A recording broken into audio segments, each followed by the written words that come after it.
నమస్తే అందరికీ. చాలా కుటుంబాలు, చాలా కాపురాలలో ఈ మధ్యకాలంలో మహిళలు యువతను ఎంకరేజ్ చేస్తున్నారు. అక్రమ సంబంధాలకు, లైంగిక సంబంధాలకు, భర్త ఉన్నా పిల్లలున్నా కూడా యువకులను ఆశపడుతున్నారు, యువతను ఆశపడుతున్నారు.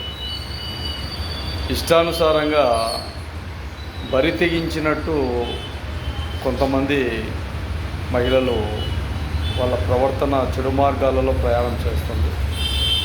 చాలా కుటుంబాలు ఇప్పటికే సర్వనాశనం అవుతున్నాయి.